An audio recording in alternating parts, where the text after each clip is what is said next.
নমস্কাৰ, মই ৰঞ্জন চৌধুৰী।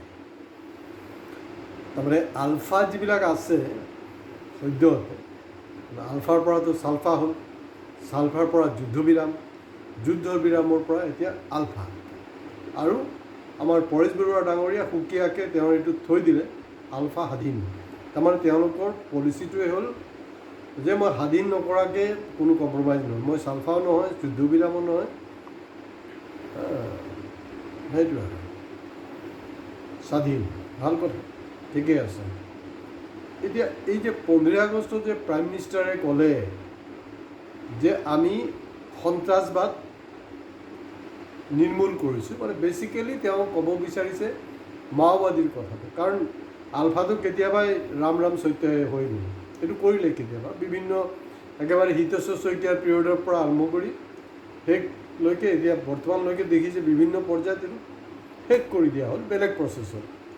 কিন্তু হয় যিবিলাক মাওবাদী হয় তেওঁলোক কিন্তু সৰহভাগে মানে শেষ মুহূৰ্তলৈকে লৰাই কৰি মৃত্যু হৈছে, তেওঁলোক তেনেকৈ কৰা নাই। ডিফাৰেঞ্চ এইটোৱে।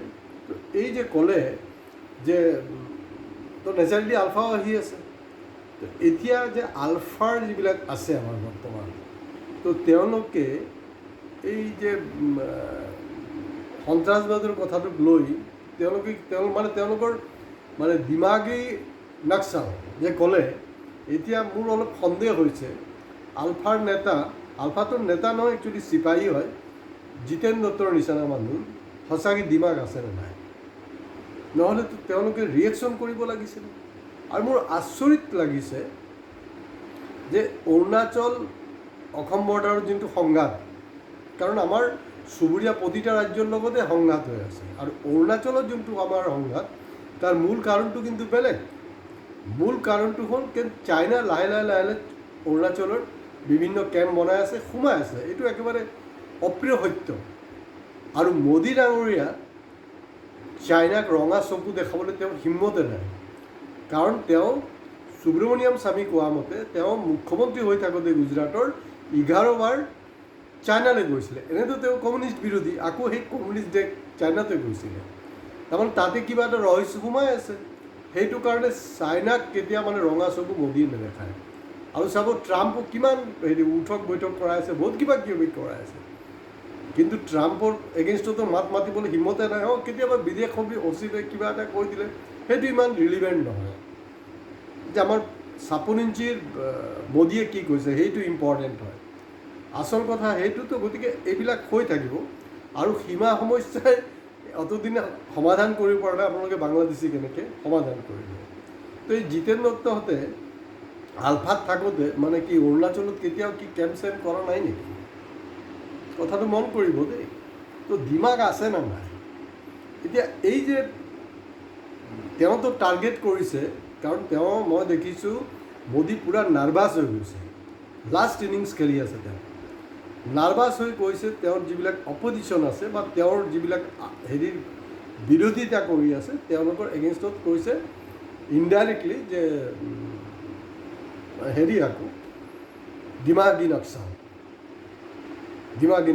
তো দিমাগী নক্সাল যে ক'লে, এইটোৰ আচলতে মই আলফাকটো মই সুধিলোঁৱে বাৰু, নাই শেষ কৰা নাই, আলফাটো শেষ কৰি লওঁ।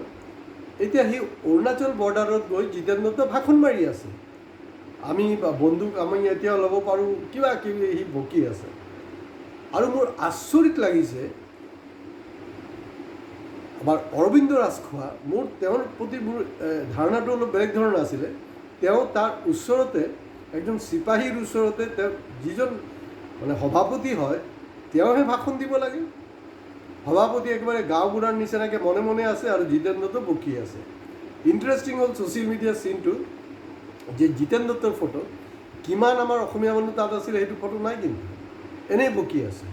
তো সেইবিলাকতো হ'ল কি আপোনাৰ চৰকাৰক তেলিয়ামিৰ বাহিৰে একো নাই, চিধা কথা, একোৱেই নাইকিয়া। আৰু যিবিলাক আমাৰ সনাতনীবিলাকক মই জাষ্ট এটা কথা জানিব বিচাৰোঁ, তেওঁলোকে যে সঘনাই নিজক খুব সনাতনী বুলি কৈ থাকে, এতিয়া তেওঁ অজান্তে কিবা এটা ভুল কৰিলে নেকি আমাৰ প্ৰধানমন্ত্ৰী ডাঙৰীয়া? এই যে দিমাগী নক্সাল এই যে কথাটো আছে নহয়, তাৰ লগত কিন্তু ভগৱান শিৱৰ সম্পৰ্ক আছে। যিবিলাক সঁচাকৈ সনাতনী হয়, কাৰণ এতিয়াতো সৰহভাগ সনাতনী মানে ছয়তানেই হয়, সঁচাকৈ সনাতনী আছে তেওঁলোকে অলপ ষ্টাডি কৰক, ইতিহাসৰ বিভিন্ন ধৰ্মগ্ৰন্থৰ কিতাপবিলাকক ষ্টাডি কৰক, তাত কিন্তু আপোনালোকে এই গোটেই কথাবিলাক আছেই, তাত পাবই, গোটেই বস্তুবিলাক আছে। তো এটা সময়ত অপজিশ্যনক কি বুলি কৈছিলে, টুকৰে টুকৰে গেং, কানাইয়া কুমাৰৰ ফটো। কিন্তু যেতিয়া এইটো RTI কৰা হ'ল, তেতিয়া দেখা হোম মিনিষ্ট্ৰি কৈ আছে না দেয়াৰ ইজ ন' ছাচ মানে ডেফিনেশ্যন আৰবান নক্সাল। এতিয়া মানে পকৰা হৈ গৈছে। আৰু ইয়াৰ আগত মানে যিমান তেওঁ সমালোচনা কৰিছে, সদায় কিন্তু তেওঁ নেহৰুক টাৰ্গেট কৰি লৈছে। এইবাৰ দেখা গ'ল যে আমাৰ যে জেনজিৰ নাম মানে গান্ধী পৰিয়ালৰ নহয়, নেহৰুৰ নহয়, জেনজিৰ নাম নাইকেও 50 বাৰ তেওঁৰ টোটাল ভাষণত লৈছে। মানে পগলা হৈ গৈছে তেওঁ পূৰা কাৰবাৰটো সেইটো। মানে সেইকাৰণে কৈছোঁ যে এইটো ফেক ইনিংছ। এতিয়া সেইটো নতুন এটা নেৰেটিভ দিলে এনেকুৱাকৈ। তো গতিকে এইটো নেশ্যনেল হয়, ইণ্টাৰনেশ্যনেল লেভেলতো কিন্তু গুচি গৈছে। এতিয়া চাব, তাত অলৰেডি ইনষ্টাগ্ৰামত এটা তেওঁলোকে ব্লক কৰি দিছে, য'ত কোন আহিছে তাত আপোনাৰ যে আছে এক্টাৰ প্ৰকাশ ৰাজ, তেওঁ সদায় মোদীৰ সমালোচনা কৰে, তেওঁ আহিছে। সোণাক্ষী সিনহা, তাই এই কক্ৰজ আন্দোলনৰ তেওঁ সমৰ্থনত ওলাই আহিছিলে। আমাৰ ইউটিউবাৰ ৰবিশ কুমাৰ, ধ্ৰুৱ ৰাঠীৰ, তেনেকৈ আৰু বহুত কুণাল কামলা, তেওঁলোকে ওলাই আহিছে। এতিয়া মই দেখিছোঁ এই যে আমাৰ যে অসমৰ যে বুদ্ধিজীৱী আছে বা এই যে বিভিন্ন টিভি এংকাৰ আছে, নিজক মানে ৰবিশ কুমাৰ বুলি ভাবি থাকে, তেওঁলোকে সেইটো চামিল হ'বলৈ হিম্মত নাই নেকি? তেওঁলোক চামিল হ'ব লাগেতো, দমেই নাইকিয়া এইবিলাক মানুহ।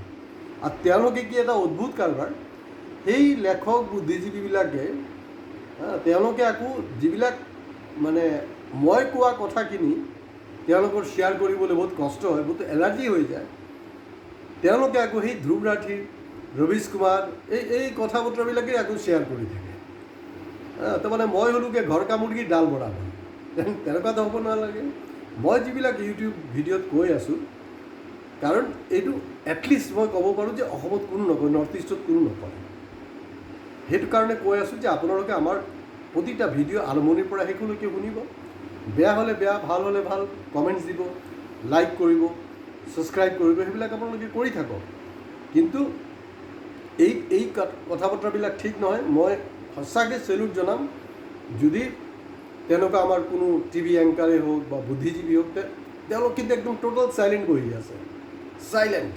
তাৰমানে এই বুদ্ধিজীৱীৰ কথাও কিন্তু ইয়াত সোমাই আছে, দিমাগী নক্সাল, মোদীৰ কথা মতে। ইমান দিনে যে আপোনাৰ তেওঁ কৈছে যে বিভিন্ন প্ৰতিষ্ঠানত নেকি দিমাগী নক্সাল সোমাই আছে, তাৰমানে কি তেওঁৰ যে পিৰিয়ডটা অটল বিহাৰী বাজপেয়ীৰ যে পিৰিয়ড, সেইটোকো সামৰি লৈছে তেওঁ। তাৰমানে সেইটো পিৰিয়ডতো আছিলে। এতিয়া কোন সোমাইছে, এতিয়া কোন সোমাইছে বিভিন্ন প্ৰতিষ্ঠানবিলাকত? তেতিয়াহ'লেতো ক'ব লাগিব, এইটো শুনাত বেয়া, মানে এইটো দিমাগী নহয়, এইটো ইণ্টেলিজেঞ্চ সংগী হ'ব। অৰ্থাৎ যিবিলাক RSSৰ লগত যুক্ত। আৰু আমি দিমাগী দিমাগী নক্সাল কিন্তু অসমতো আছে দেই, কেইজনমান আছে, নথকা নহয়, আছে। মানুহে এতিয়ালৈকে ধৰিব পৰা নাই, এইটো সময়ত লাহে লাহে ওলাব।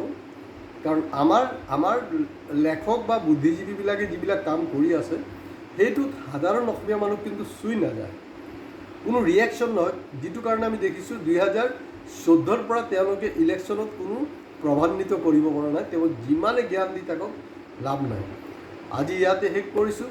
গতিকে মোদী ডাঙৰীয়া, আপুনি এটা প্ৰধানমন্ত্ৰী পষ্টত আছে, এটা সন্মানীয় পষ্টত আছে, আপুনি কিবা কওঁতে কিন্তু এই কথা বতৰাবিলাক মনত পেলাব।